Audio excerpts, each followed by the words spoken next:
If you have any questions of me now before I turn the time over to Ron Stewart. Okay.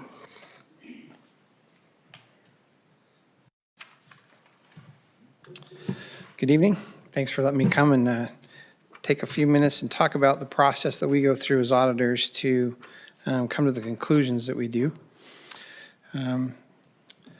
There's really three things we look at when we come to do an audit of a city. We're looking to make sure that the financial statements are materially correct, that the internal controls are designed and effective, and that we're meeting the compliance that's established by state law through the state auditor's office. If you look at the package in the financial section, there's our audit opinion. It states, in our opinion, the financial statements referred to above present fairly, in all material respects, the respective financial position of the governmental activities, business type activities, each major fund, and the aggregate remaining fund information of the city of Saratoga Springs as of June 30th, 2019, and the respective changes in financial position and, where applicable, cash flows thereof, and the respective budgetary comparison for the general fund for the year end in accordance with accounting principles generally accepted in the United States of America. That's considered an unqualified opinion, a clean opinion, or the best opinion that you can receive. Some of the things we do to come to that conclusion where we can give you that opinion, we take a look at the trial balance of the city, and then we perform a number of tests on those balances to make sure that those are materially correct. We do that through probably the most surefire way to do it is to confirm with an outside party that what they're saying is receivables, what we're saying is a payable on our side. So we send out confirmations for cash. We'll send out confirmations for taxes through governments, for the receivables, long-term debt, major tax revenues we'll confirm, and then also our pension liabilities. We look at a significant number of invoices. We take a sample of 60 invoices and just review those to make sure that the controls of the city are working, that there's proper approvals, that it's dated the right way, that the invoice matches the check and is in the accounting records properly. We'll pull invoices for capital assets, accounts payable, accrued liabilities to make sure that those are coded in the right period and that the controls, again, are working properly. We'll take those calculations that are made as estimates on the financial statements. We'll recalculate those. We'll look at accrued payroll and depreciation expense, compensated absences, accrued interest, and those things. Recalculate those balances to make sure that those are accurate. And then also we do analytical reviews. We'll look at balances and compare those to what we would expect to happen and then what has happened in the past and compare those. If there are big differences, then we investigate and inquire on those. Through those procedures and the things we do, we can come to that conclusion that the financial statements are materially correct. And that's why we can give you the opinion that we do. The second part is the internal controls. We want to look at two things, or three things, actually. We want to make sure that they're designed. We want to make sure that they're in place and that they're effective. And so we'll do that through a number of tests as well. We will look at invoices. So part of that, those invoices that we pull, we'll walk those through to make sure that they are following all the controls that the city has established and those controls are actually working. That's called a walkthrough. We'll also do lots of inquiries and interviews to make sure that those controls, what they say the controls are what's actually happening. If there were large areas in the district or in the city that just weren't working, that there just wasn't a control in place, then we would come to you and tell you that that's what we would consider a material weakness. If the controls are in place, but maybe they just weren't effective, or it wasn't just being applied effectively, and there was enough of that would be considered a significant deficiency.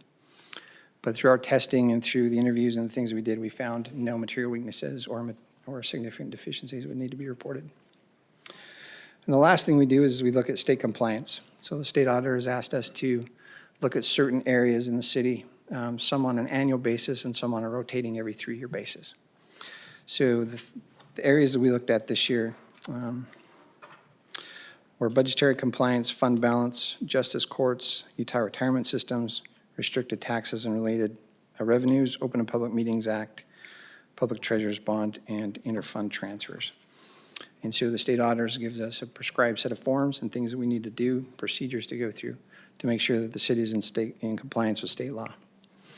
There were a couple of findings this year, As we did those through our testing, one is there's a negative fund balance in the garbage fund, and then we'll need to address that. I know the city is making plans to address that, and that's one finding. The other one is that the state requires that you can only have 25% of your general fund sitting in an unreserved or unassigned fund balance, and we exceeded that. So if you're going to get slapped on the hand, I guess that's about the best one you can get, having too much money in the general fund.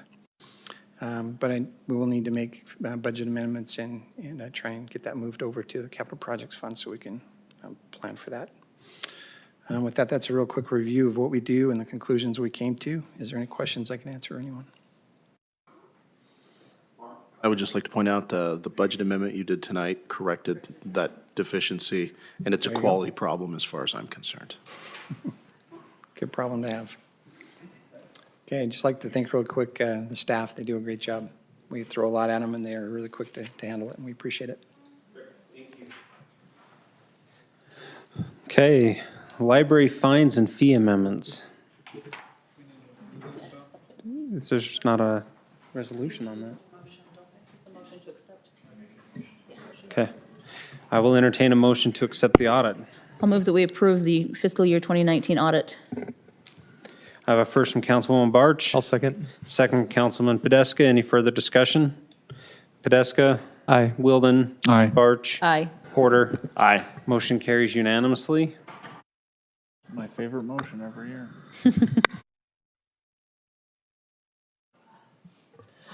Mayor, Council, Melissa was unfortunately not able to be here tonight. So again, you get me as a poor substitute. This is an amendment to their fees and fines, mostly in response to what we discussed last meeting with pulling out of the co-op. And these fines would reflect what we need to for non-resident fees, et cetera, and then also removing the new card fee and then upping the loss of a card fee.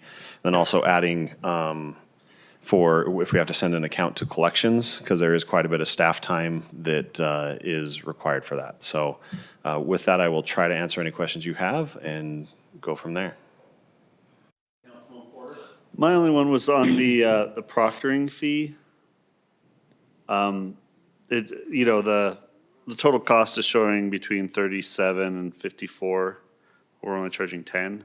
Yeah, part of that, some of this is also to be level with what other libraries are. So if we go too high, then it kind of makes it out of whack. And so, yes, we're not necessarily recouping our total cost, but it's at least a little bit more than what we have been charging. Okay. So, and I know with that, we have seen a little bit of an increase because I believe one of the universities stopped using a certain center or whatnot, but that, I think we've kind of helped with that. But yeah, to answer your question, no, it's not recouping the total cost, but it is more in line with what other libraries are charging.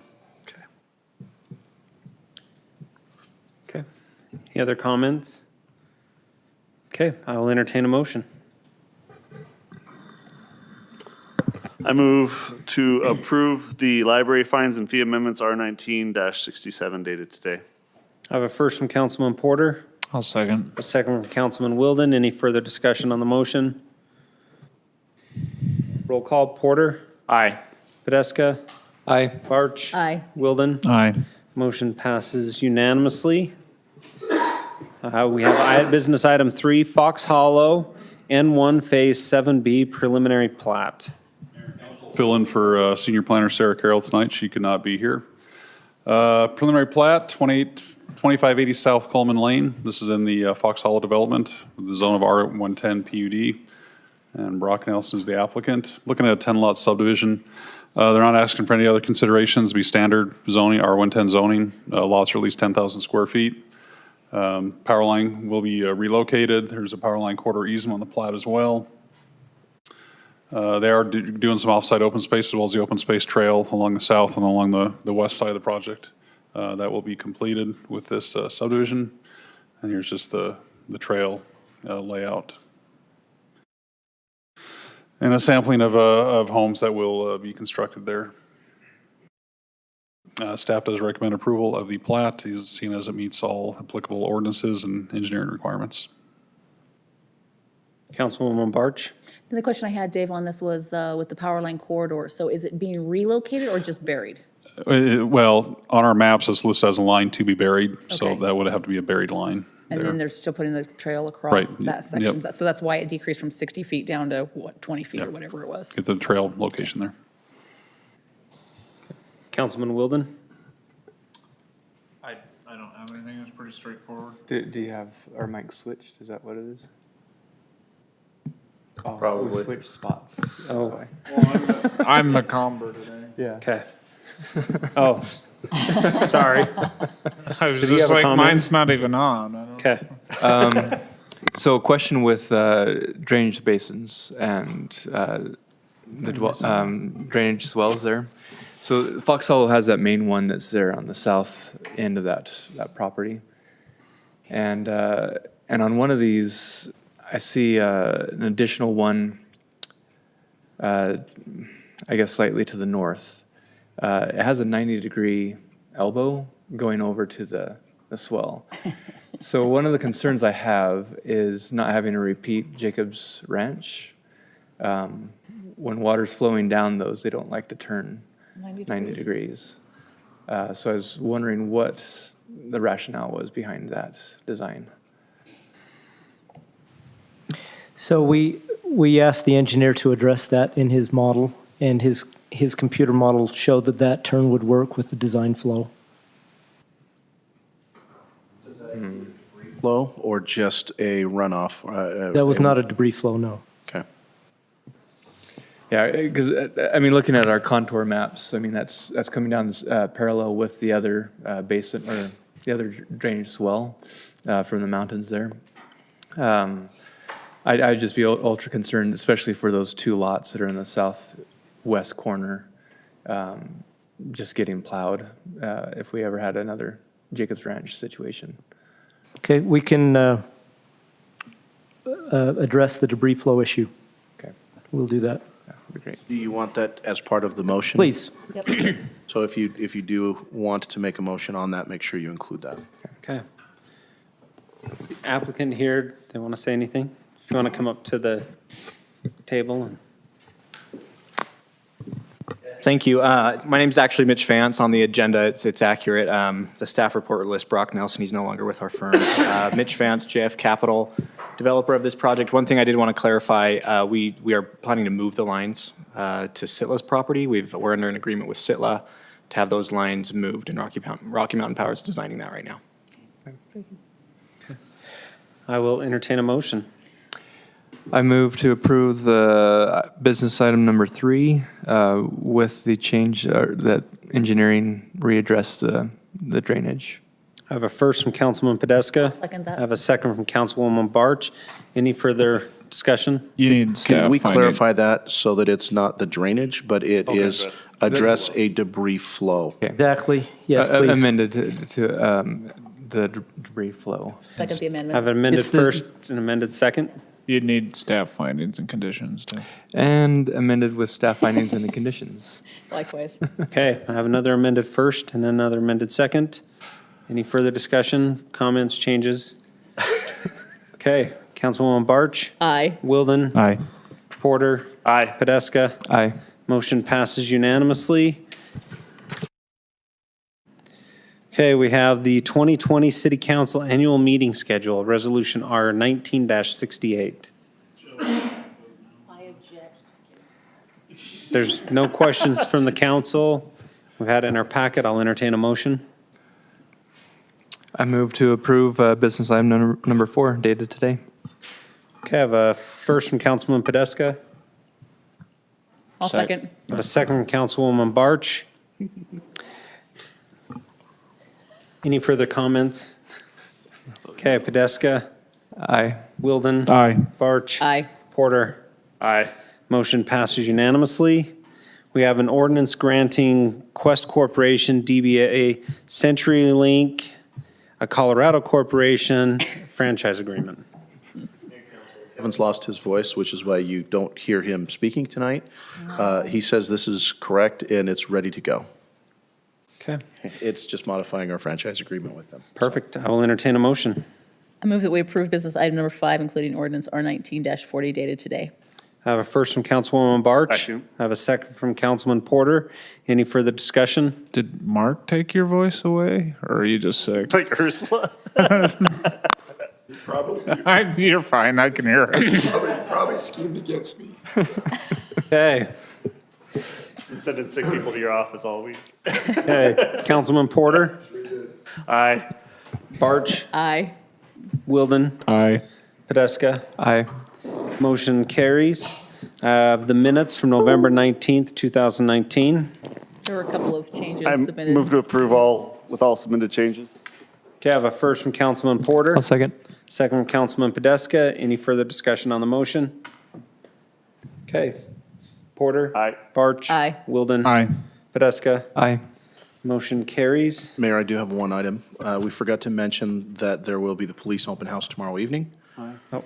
And that starts at, Owen's got the details on that. Mayor and Council, Police and Court Facility Open House and ribbon cutting tomorrow, starting at 6 p.m. Hope to see you all there. Okay. We have need, no need for closed session. Okay, I will adjourn the meeting. Wow.